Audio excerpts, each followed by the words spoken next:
भक्तवासं स्मरे नित्य मयुकामार्थसिद्धये। प्रथमं वक्रतुण्डं च एकदन्तं द्वितीयकम्, तृतीयं कृष्णपिङ्गाक्षं गजवक्त्रं चतुर्थकम्, लम्बोदरं पञ्चमं च षष्ठं विकटमेव च, सप्तमं विघ्नराजेन्द्र दूर्मवर्णं तदाष्टमम्, नवमं फलचन्द्रं च दशमं तु विनायकम्, एकादशं गणपतिं द्वादशं तो गजाननम्, द्वादशेतानि नामानि त्रिसन्ध्यं यः पठे नरः,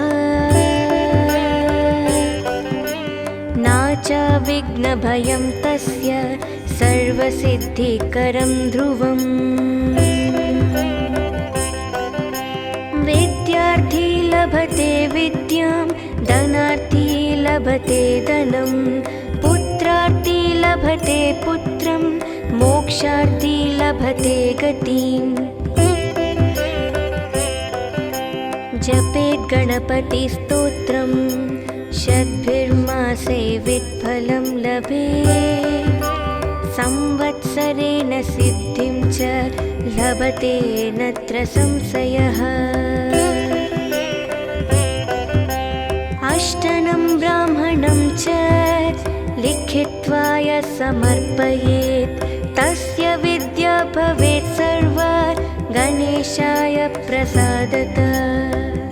इति श्रीनारदपुराणे संकष्टनाशनं नाम श्रीगणपतिस्तोत्रं सम्पूर्णम्।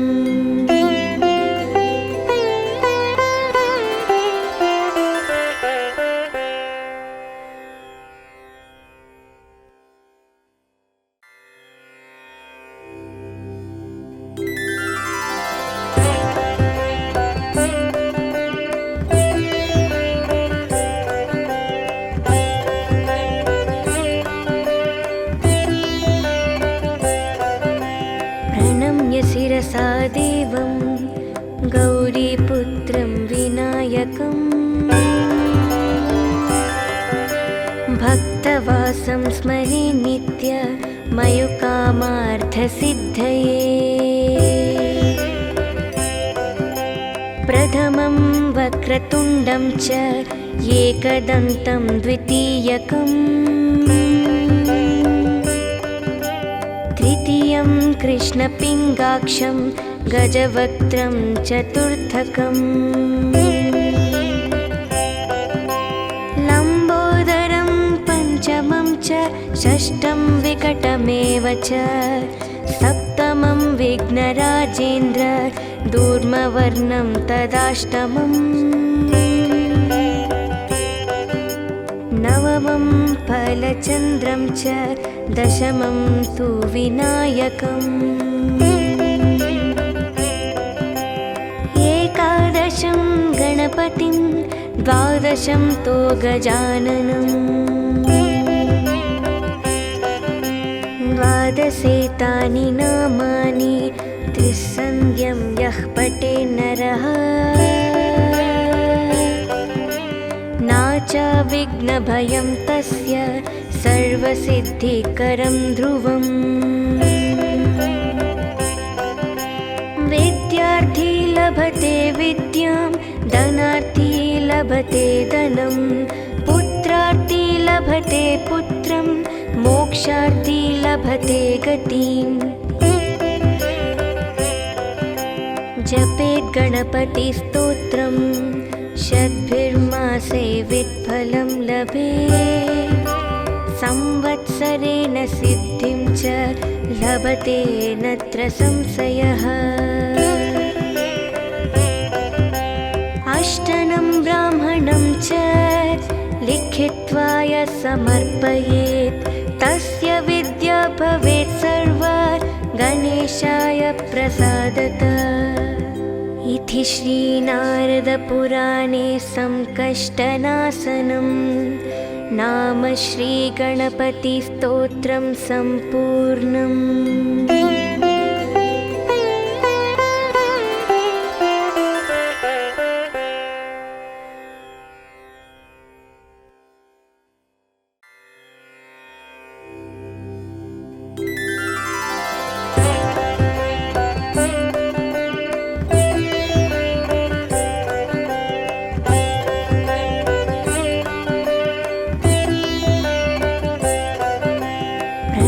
शिरसा देवं गौरीपुत्रं विनायकम् भक्तवासं स्मरे नित्य मयुकामार्थसिद्धये। प्रथमं वक्रतुण्डं च एकदन्तं द्वितीयकम् तृतीयं कृष्णपिङ्गाक्षं गजवक्त्रं चतुर्थकम् लम्बोदरं पञ्चमं च षष्ठं विकटमेव च सप्तमं विघ्नराजेन्द्र दूर्मवर्णं तदाष्टमम् नवमं फलचन्द्रं च दशमं तु विनायकम् एकादशं गणपतिं द्वादशं तो गजाननम् द्वादशेतानि नामानि त्रिसन्ध्यं यः पठे नरः नाच विघ्नभयं तस्य सर्वसिद्धिकरं ध्रुवम्। विद्यार्थी लभते विद्यां धनार्थी लभते धनं पुत्रार्थी लभते पुत्रं मोक्षार्थी लभते गतिम्। जपेत् गणपतिस्तोत्रम् षड्भिर्मासे वित्फलं लभेत् संवत्सरेण सिद्धिं च लभते नत्र संशयः। अष्टनं ब्राह्मणं च लिखित्वा यः समर्पयेत् तस्य विद्या भवेत् सर्वा गणेशाय प्रसादतः। इति श्रीनारदपुराणे संकष्टनाशनं नाम श्रीगणपतिस्तोत्रं सम्पूर्णम्।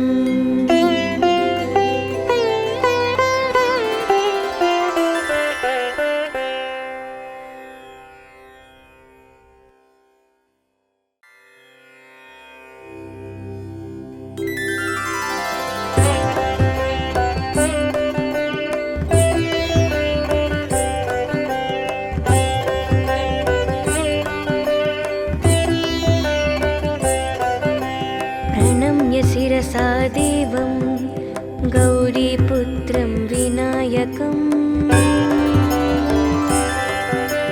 भक्तवासं स्मरे नित्य मयुकामार्थसिद्धये। प्रथमं वक्रतुण्डं च एकदन्तं द्वितीयकम् तृतीयं कृष्णपिङ्गाक्षं गजवक्त्रं चतुर्थकम्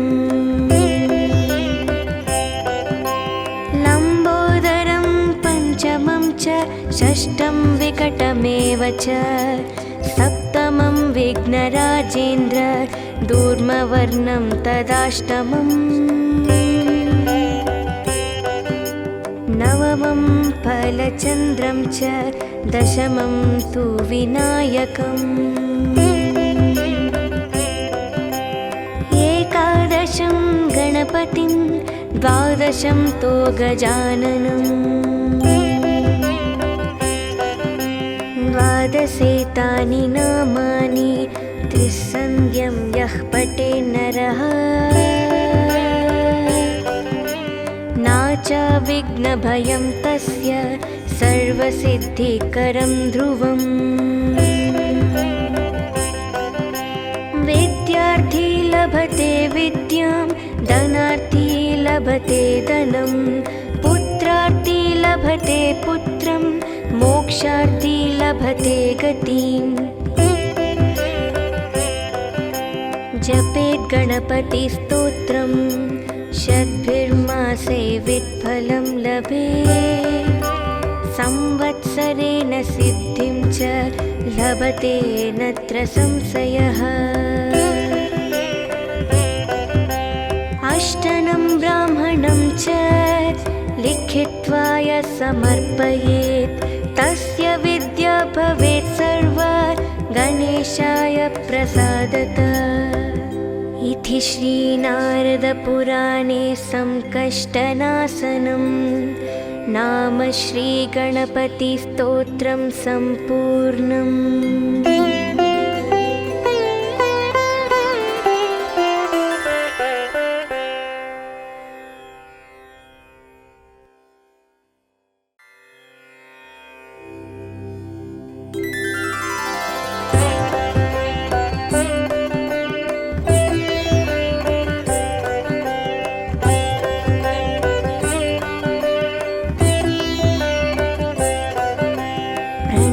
शिरसा देवं गौरीपुत्रं विनायकम् भक्तवासं स्मरे नित्य मयुकामार्थसिद्धये प्रथमं वक्रतुण्डं च एकदन्तं द्वितीयकम् तृतीयं कृष्णपिङ्गाक्षं गजवक्त्रं चतुर्थकम् लम्बोदरं पञ्चमं च षष्ठं विकटमेव च सप्तमं विघ्नराजेन्द्र दूर्मवर्णं तदाष्टमम् नवमं फलचन्द्रं च दशमं तु विनायकम्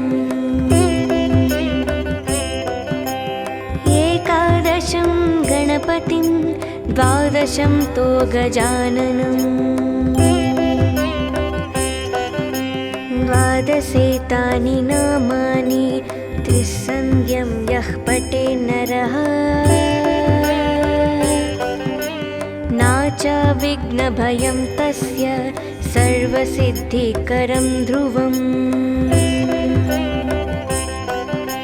विद्यार्थी लभते विद्यां धनार्थी लभते धनं पुत्रार्थी लभते पुत्रं मोक्षार्थी लभते गतिम् जपेत् गणपतिस्तोत्रं शतभिर्मासे वित्फलं लभेत् संवत्सरेण सिद्धिं च लभते नत्र संशयः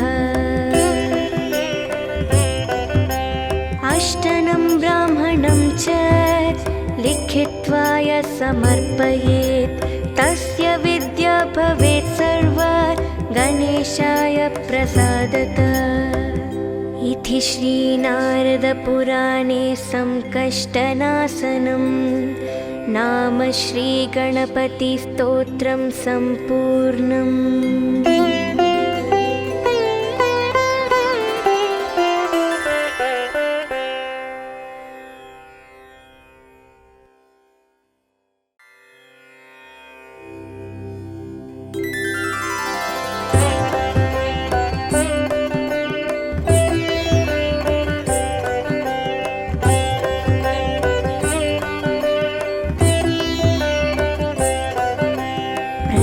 शिरसा देवं गौरीपुत्रं विनायकम् भक्तवासं स्मरे नित्य मयुकामार्थसिद्धये प्रथमं वक्रतुण्डं च एकदन्तं द्वितीयकम् तृतीयं तृतीयं कृष्णपिङ्गाक्षं गजवक्त्रं चतुर्थकम् लम्बोदरं पञ्चमं च षष्ठं विकटमेव च सप्तमं विघ्नराजेन्द्र दूर्मवर्णं तदाष्टमम् नवमं फलचन्द्रं च दशमं तु विनायकम् एकादशं गणपतिं द्वादशं तो गजाननम् द्वादशेतानि नामानि त्रिसन्ध्यं यः पठे नरः नाच विघ्नभयं तस्य सर्वसिद्धिकरं ध्रुवम् विद्यार्थी लभते विद्यां धनार्थी लभते धनं पुत्रार्थी लभते पुत्रं मोक्षार्थी लभते गतिम्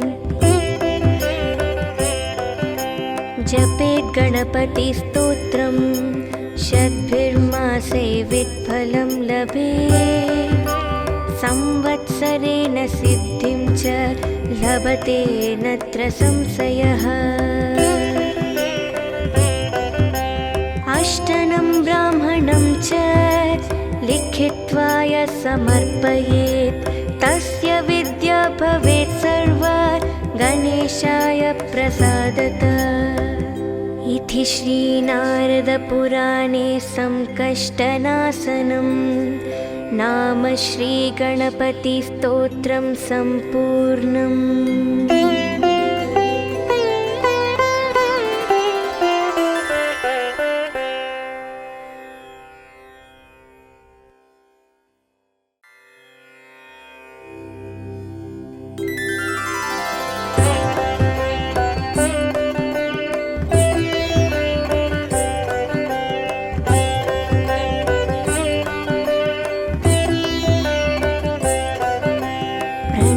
शिरसा देवं गौरीपुत्रं विनायकम्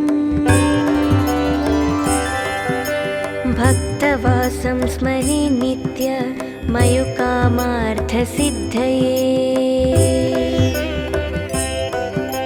प्रथमं वक्रतुण्डं च एकदन्तं द्वितीयकम् तृतीयं कृष्णपिङ्गाक्षं गजवक्त्रं चतुर्थकम् लम्बोदरं पञ्चमं च षष्ठं विकटमेव च सप्तमं विघ्नराजेन्द्र दूर्मवर्णं तदाष्टमम् नवमं फलचन्द्रं च दशमं तु विनायकम् एकादशं गणपतिं द्वादशं तो गजाननम् द्वादशेतानि नामानि त्रिसन्ध्यं यः पठे नरः नाच विघ्नभयं तस्य सर्वसिद्धिकरं ध्रुवम् विद्यार्थी लभते विद्यां धनार्थी लभते धनं पुत्रार्थी लभते पुत्रं मोक्षार्थी लभते गतिम् जपेत् गणपतिस्तोत्रम् शतभिर्मासे वित्फलं लभेत् संवत्सरेण सिद्धिं च लभते नत्र संशयः अष्टनं ब्राह्मणं च लिखित्वा यः समर्पयेत् तस्य विद्या भवेत् सर्वा गणेशाय प्रसादतः इति श्रीनारदपुराणे संकष्टनाशनं नाम श्रीगणपतिस्तोत्रं सम्पूर्णम्।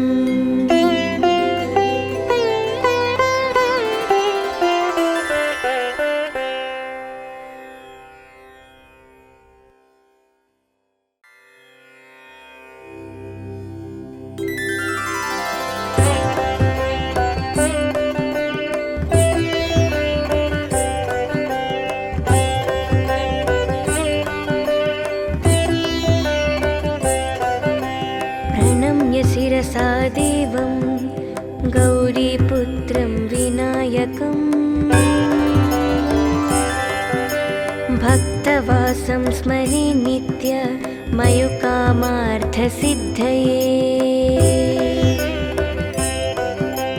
प्रथमं वक्रतुण्डं च एकदन्तं द्वितीयकम् तृतीयं कृष्णपिङ्गाक्षं गजवक्त्रं चतुर्थकम् लम्बोदरं पञ्चमं च षष्ठं विकटमेव च सप्तमं विघ्नराजेन्द्र दूर्मवर्णं तदाष्टमम् नवमं फलचन्द्रं च दशमं तु विनायकम् एकादशं गणपतिं द्वादशं तो गजाननम् द्वादशेतानि नामानि त्रिसन्ध्यं यः पठे नरः नाच विघ्नभयं तस्य सर्वसिद्धिकरं ध्रुवम् विद्यार्थी लभते विद्यां धनार्थी लभते धनं पुत्रार्थी लभते पुत्रं मोक्षार्थी लभते गतिम् जपेत् गणपतिस्तोत्रं शतभिर्मासे वित्फलं लभेत् संवत्सरेण सिद्धिं च लभते नत्र संशयः अष्टनं ब्राह्मणं च लिखित्वा यः समर्पयेत् तस्य विद्या भवेत् सर्वा गणेशाय प्रसादतः इति श्रीनारदपुराणे संकष्टनाशनं नाम श्रीगणपतिस्तोत्रं सम्पूर्णम्।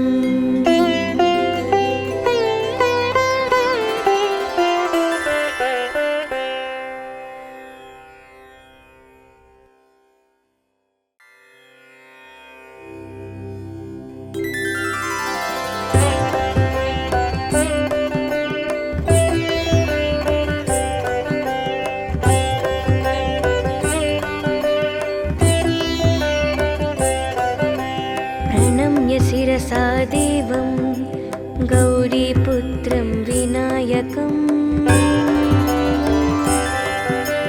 भक्तवासं स्मरे नित्य मयुकामार्थसिद्धये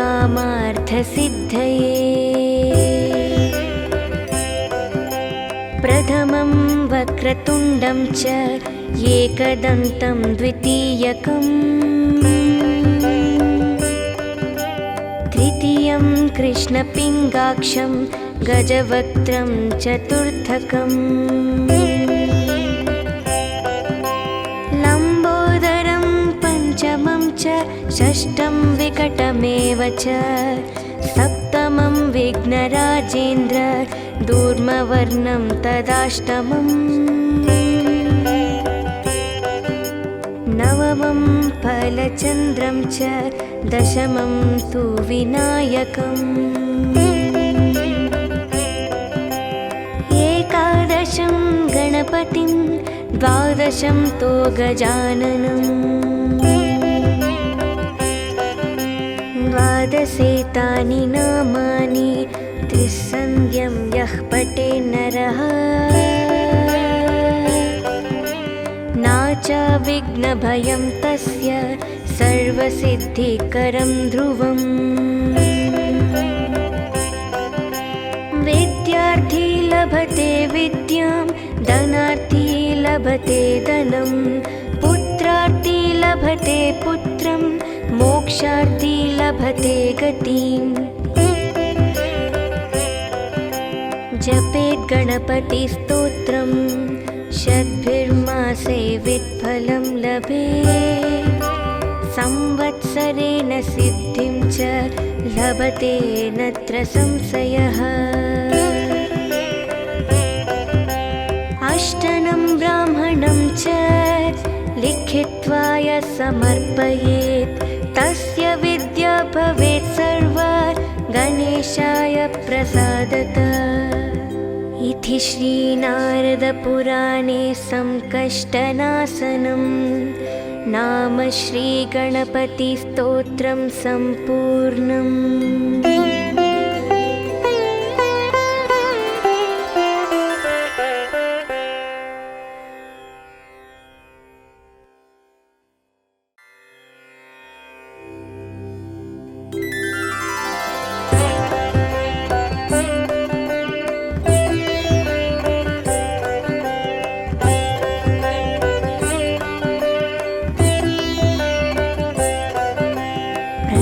शिरसा देवं गौरीपुत्रं विनायकं भक्तवासं स्मरे नित्य मयुकामार्थसिद्धये। प्रथमं वक्रतुण्डं च एकदन्तं द्वितीयकम् तृतीयं कृष्णपिङ्गाक्षं गजवक्त्रं चतुर्थकम् लम्बोदरं पञ्चमं च षष्ठं विकटमेव च सप्तमं विघ्नराजेन्द्र दूर्मवर्णं तदाष्टमम् नवमं फलचन्द्रं च दशमं तु विनायकम् एकादशं गणपतिं द्वादशं तो गजाननम् द्वादशेतानि नामानि त्रिसन्ध्यं यः पठे नरः नाचा विघ्नभयं तस्य सर्वसिद्धिकरं ध्रुवम्। विद्यार्थी लभते विद्यां धनार्थी लभते धनं पुत्रार्थी लभते पुत्रं मोक्षार्थी लभते गतिम्। जपेत् गणपतिस्तोत्रं षड्भिर्मासे वित्फलं लभेत् संवत्सरेण सिद्धिं च लभते नत्र संशयः। अष्टनं ब्राह्मणं च लिखित्वा यः समर्पयेत् तस्य विद्या भवेत् सर्वा गणेशाय प्रसादतः। इति श्रीनारदपुराणे संकष्टनाशनं नाम श्रीगणपतिस्तोत्रं सम्पूर्णम्।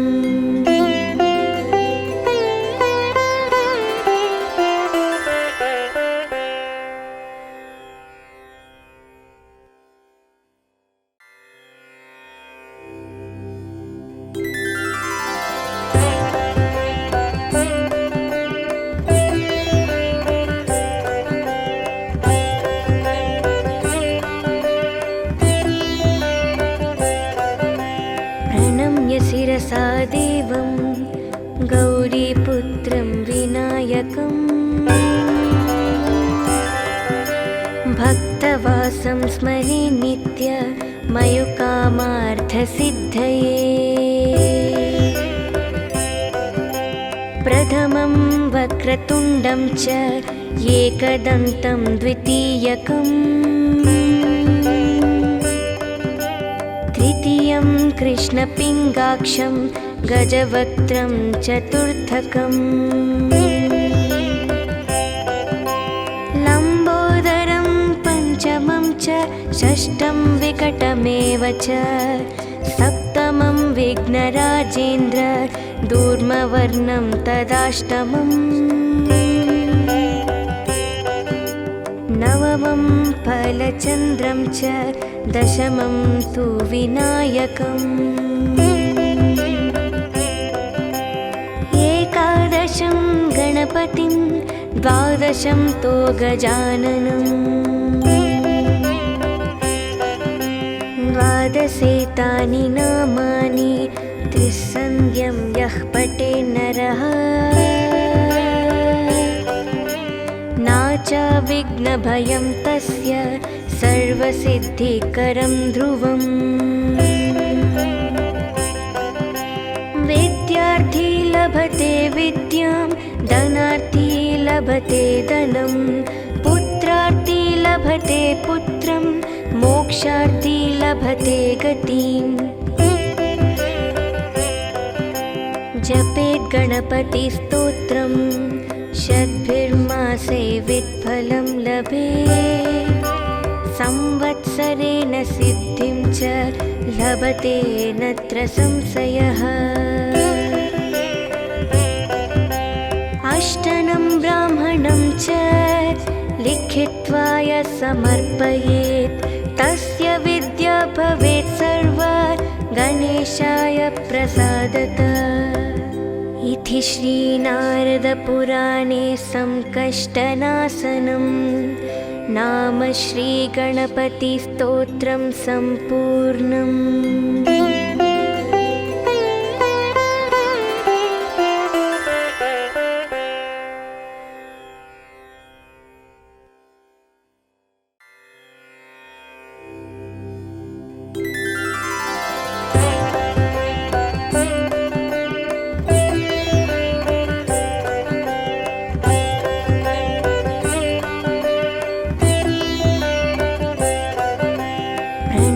शिरसा देवं गौरीपुत्रं विनायकं भक्तवासं स्मरे नित्य मयुकामार्थसिद्धये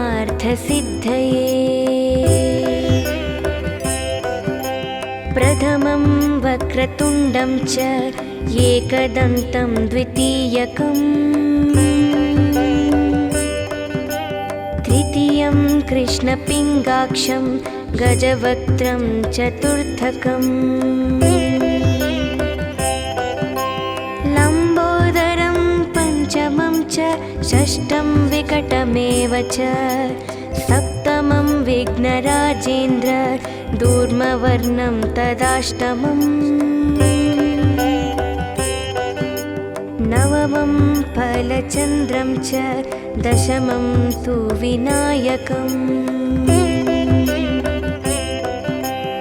एकादशं गणपतिं द्वादशं तु गजाननम् द्वादशेतानि नामानि त्रिसन्ध्यं यः पठे नरः नाचाविघ्नभयं तस्य सर्वसिद्धिकरं ध्रुवम् विद्यार्थी लभते विद्यां धनार्थी लभते धनं पुत्रार्थी लभते पुत्रं मोक्षार्थी लभते गतिम्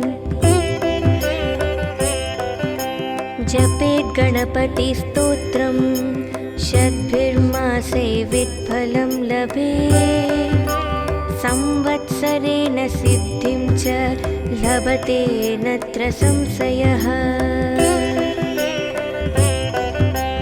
अष्टनं ब्राह्मणं च लिखित्वा यः समर्पयेत् तस्य विद्या भवेत् सर्वा गणेशाय प्रसादतः इति श्रीनारदपुराणे संकष्टनाशनं नाम श्रीगणपतिस्तोत्रं सम्पूर्णम्।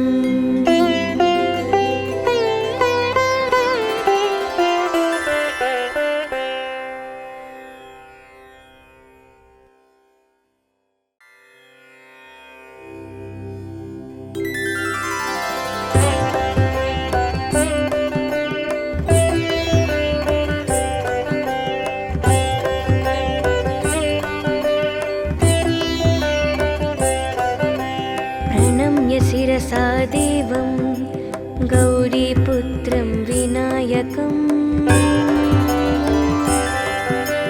भक्तवासं स्मरे नित्य मयुकामार्थसिद्धये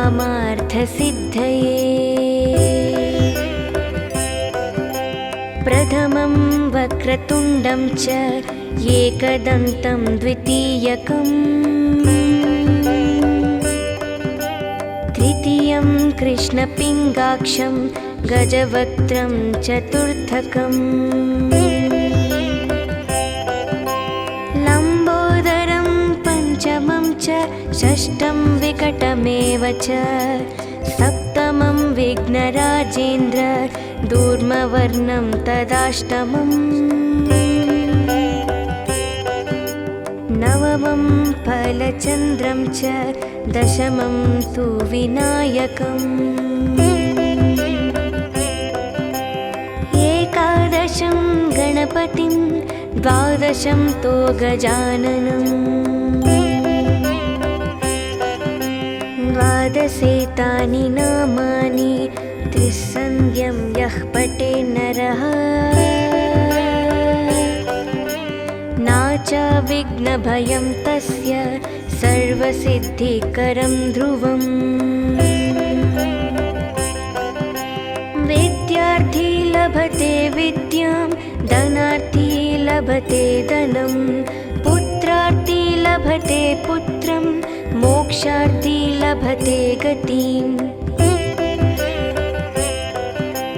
जपेत् गणपतिस्तोत्रम् शतभिर्मासे वित्फलं लभेत् संवत्सरेण सिद्धिं च लभते नत्र संशयः अष्टनं ब्राह्मणं च लिखित्वा यः समर्पयेत् तस्य विद्या भवेत् सर्वा गणेशाय प्रसादतः इति श्रीनारदपुराणे संकष्टनाशनं नाम श्रीगणपतिस्तोत्रं सम्पूर्णम्।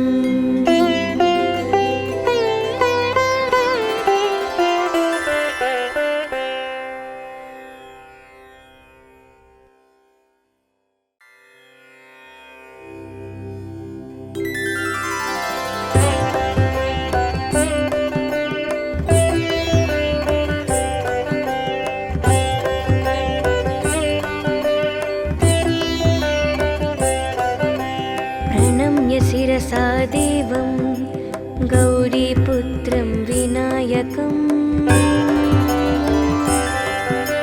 भक्तवासं स्मरे नित्य मयुकामार्थसिद्धये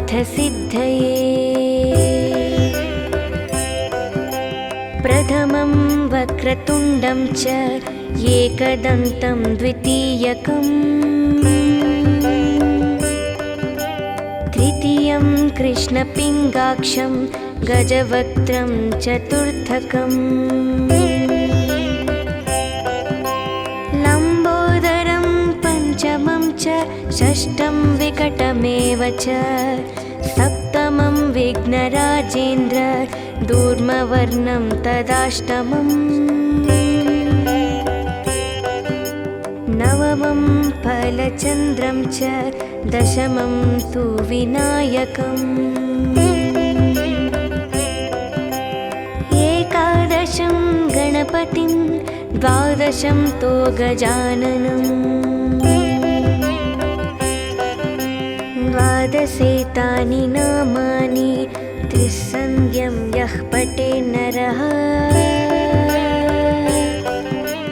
नाचा विघ्नभयं तस्य सर्वसिद्धिकरं ध्रुवम् विद्यार्थी लभते विद्यां धनार्थी लभते धनं पुत्रार्थी लभते पुत्रं मोक्षार्थी लभते गतिम् जपेत् गणपतिस्तोत्रम् शतभिर्मासे वित्फलं लभेत् संवत्सरेण सिद्धिं च लभते नत्र संशयः अष्टनं ब्राह्मणं च लिखित्वा यः समर्पयेत् तस्य विद्या भवेत् सर्वा गणेशाय प्रसादतः इति इति श्रीनारदपुराणे संकष्टनाशनं नाम श्रीगणपतिस्तोत्रं सम्पूर्णम्।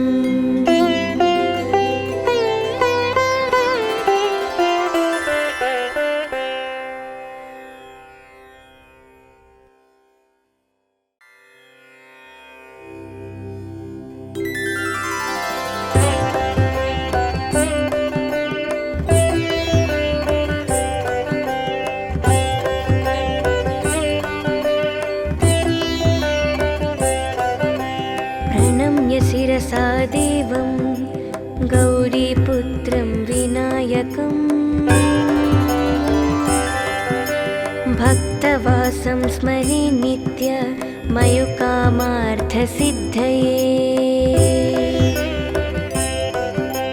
प्रथमं वक्रतुण्डं च एकदन्तं द्वितीयकम्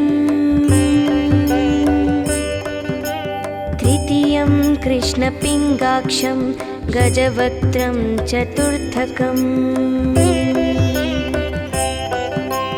लम्बोदरं पञ्चमं च षष्ठं विकटमेव च सप्तमं विघ्नराजेन्द्र दूर्मवर्णं तदाष्टमम् नवमं फलचन्द्रं च दशमं तु विनायकम् एकादशं गणपतिं द्वादशं तो गजाननम् द्वादशेतानि नामानि त्रिसन्ध्यं यः पठे नरः नाचा विघ्नभयं तस्य सर्वसिद्धिकरं ध्रुवम्। विद्यार्थी लभते विद्यां धनार्थी लभते धनं पुत्रार्थी लभते पुत्रं मोक्षार्थी लभते गतिम्। जपेत् गणपतिस्तोत्रं षड्भिर्मासे वित्फलं लभेत् संवत्सरेण सिद्धिं च लभते नत्र संशयः।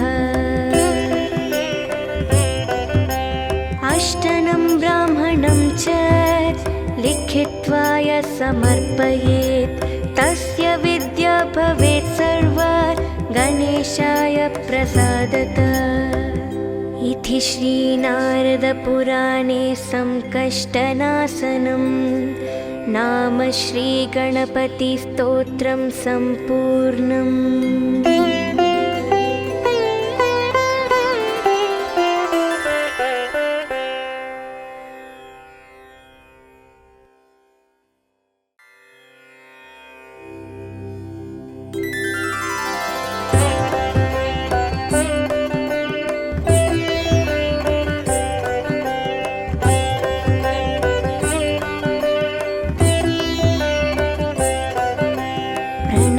शिरसा देवं गौरीपुत्रं विनायकं भक्तवासं स्मरे नित्य मयुकामार्थसिद्धये। प्रथमं वक्रतुण्डं च एकदन्तं द्वितीयकम् तृतीयं कृष्णपिङ्गाक्षं गजवक्त्रं चतुर्थकम् लम्बोदरं पञ्चमं च षष्ठं विकटमेव च सप्तमं विघ्नराजेन्द्र दूर्मवर्णं तदाष्टमम् नवमं फलचन्द्रं च दशमं तु विनायकम् एकादशं गणपतिं द्वादशं तो गजाननम् द्वादशेतानि नामानि त्रिसन्ध्यं यः पठे नरः नाचा विघ्नभयं तस्य सर्वसिद्धिकरं ध्रुवम्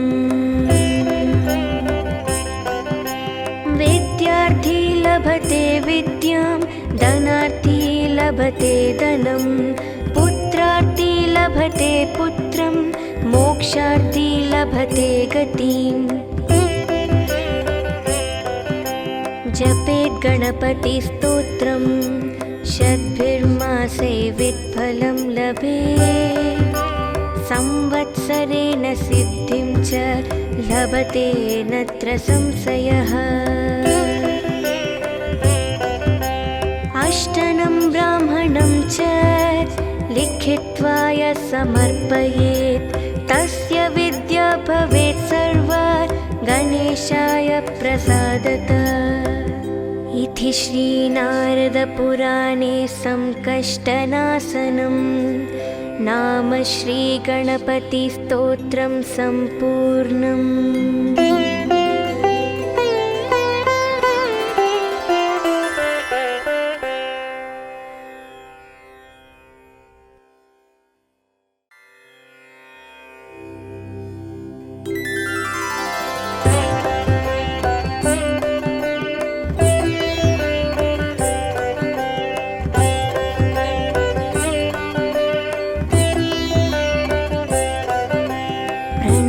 शिरसा देवं गौरीपुत्रं विनायकं भक्तवासं स्मरे नित्य मयुकामार्थसिद्धये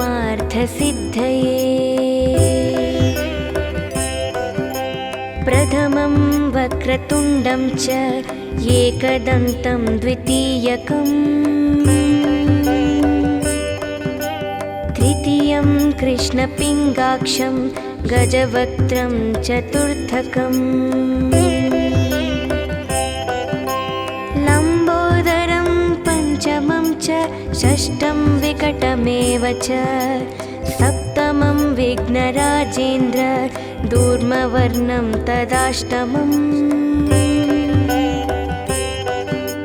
नवमं फलचन्द्रं च दशमं तु विनायकम् एकादशं गणपतिं द्वादशं तु गजाननम् द्वादशेतानि नामानि त्रिसन्ध्यं यः पठेत् नरः नाचा विघ्नभयं तस्य सर्वसिद्धिकरं ध्रुवम् विद्यार्थी लभते विद्यां धनार्थी लभते धनं पुत्रार्थी लभते पुत्रं मोक्षार्थी लभते गतिम् जपेत् गणपतिस्तोत्रं शतभिर्मासे वित्फलं लभेत् संवत्सरेण सिद्धिं च लभते नत्र संशयः अष्टनं ब्राह्मणं च लिखित्वा यः समर्पयेत् तस्य विद्या भवेत् सर्वा गणेशाय प्रसादतः इति श्रीनारदपुराणे संकष्टनाशनं नाम श्रीगणपतिस्तोत्रं सम्पूर्णम्।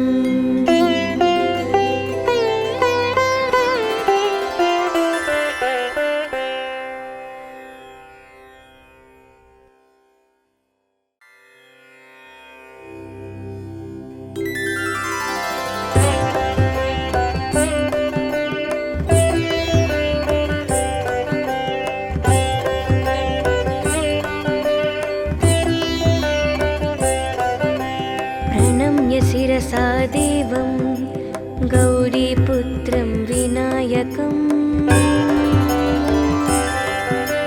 भक्तवासं स्मरे नित्य मयुकामार्थसिद्धये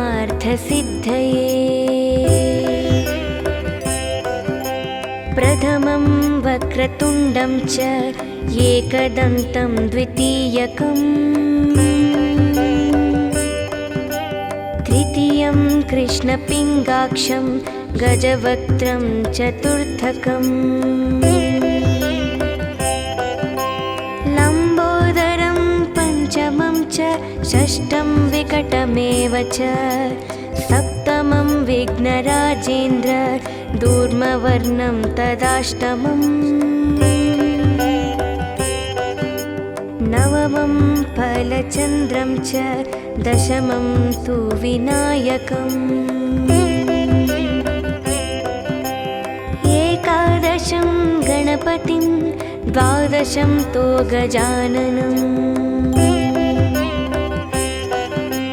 द्वादशेतानि नामानि त्रिसन्ध्यं यः पठे नरः नाचा विघ्नभयं तस्य सर्वसिद्धिकरं ध्रुवम् विद्यार्थी लभते विद्यां धनार्थी लभते धनं पुत्रार्थी लभते पुत्रं मोक्षार्थी लभते गतिम् जपेत् गणपतिस्तोत्रम् शतभिर्मासे वित्फलं लभेत् संवत्सरेण सिद्धिं च लभते नत्र संशयः अष्टनं ब्राह्मणं च लिखित्वा यः समर्पयेत् तस्य विद्या भवेत् सर्वा गणेशाय प्रसादतः इति श्रीनारदपुराणे संकष्टनाशनं नाम श्रीगणपतिस्तोत्रं सम्पूर्णम्।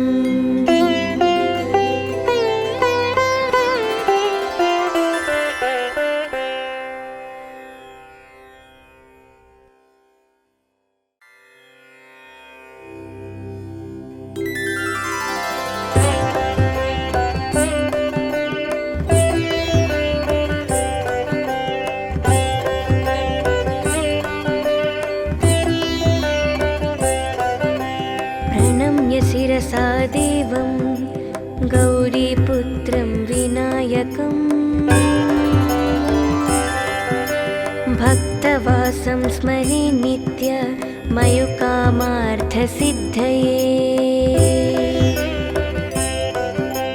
प्रथमं वक्रतुण्डं च एकदन्तं द्वितीयकम्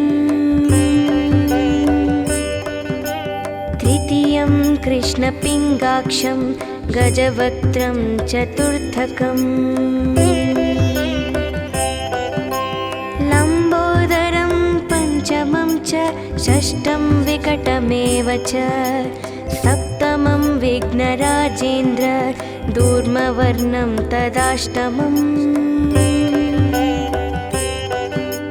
नवमं फलचन्द्रं च दशमं तु विनायकम्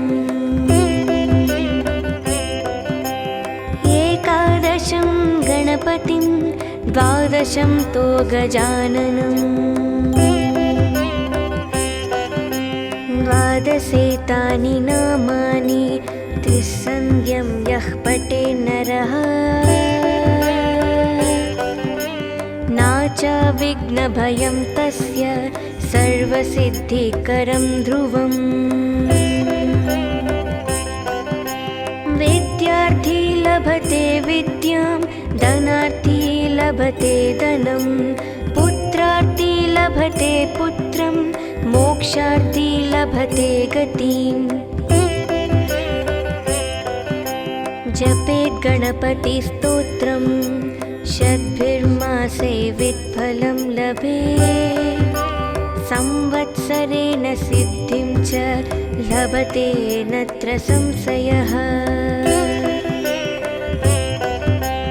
अष्टनं ब्राह्मणं च लिखित्वा यः समर्पयेत् तस्य विद्या भवेत् सर्वा गणेशाय प्रसादतः इति श्रीनारदपुराणे संकष्टनाशनं नाम श्रीगणपतिस्तोत्रं सम्पूर्णम्।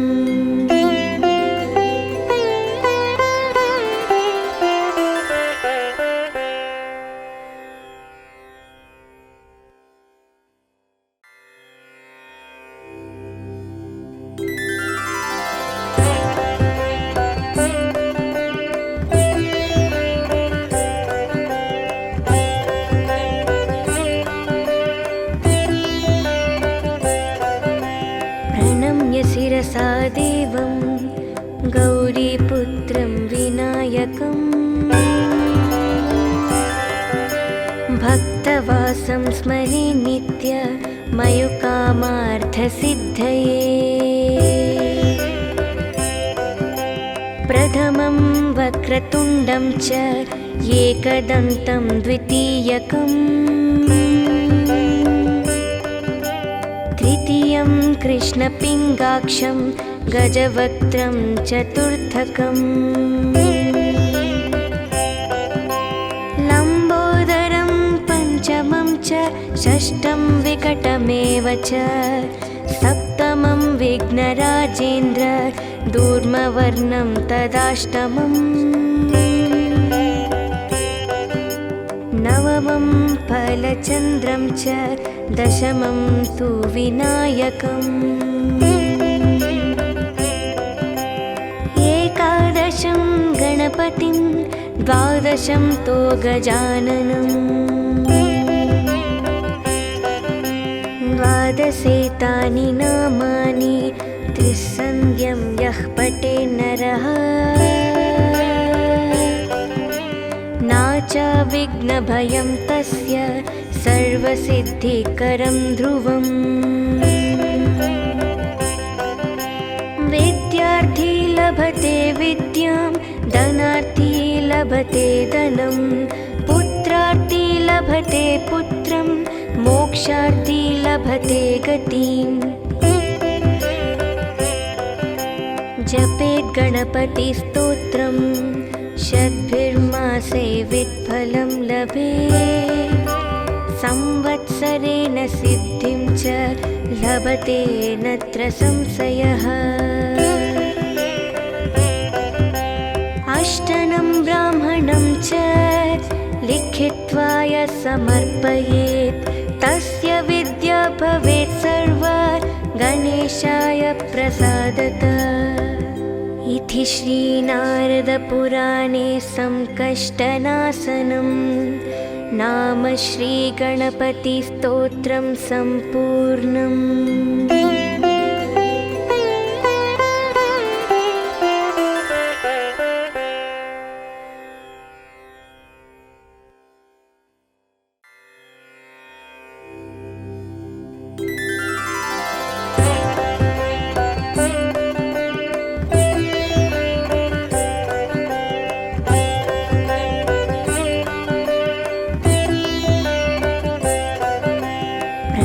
शिरसा देवं गौरीपुत्रं विनायकम्, भक्तवासं स्मरे नित्य मयुकामार्थसिद्धये। प्रथमं वक्रतुण्डं च एकदन्तं द्वितीयकम्, तृतीयं कृष्णपिङ्गाक्षं गजवक्त्रं चतुर्थकम्, लम्बोदरं पञ्चमं च षष्ठं विकटमेव च, सप्तमं विघ्नराजेन्द्र दूर्मवर्णं तदाष्टमम्,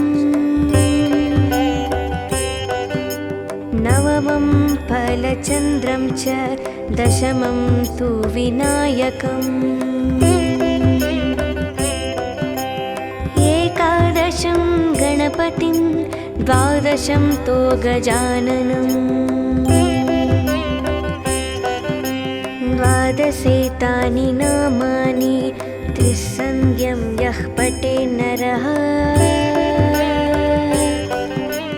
नाचा विघ्नभयं तस्य सर्वसिद्धिकरं ध्रुवम्। विद्यार्थी लभते विद्यां, धनार्थी लभते धनं, पुत्रार्थी लभते पुत्रं, मोक्षार्थी लभते गतिम्। जपेत् गणपतिस्तोत्रं शतभिर्मासे वित्फलं लभेत्, संवत्सरेण सिद्धिं च लभते नत्र संशयः। अष्टनं ब्राह्मणं च लिखित्वा यः समर्पयेत्, तस्य विद्या भवेत् गणेशाय प्रसादतः। इति श्रीनारदपुराणे संकष्टनाशनं नाम श्रीगणपतिस्तोत्रं सम्पूर्णम्।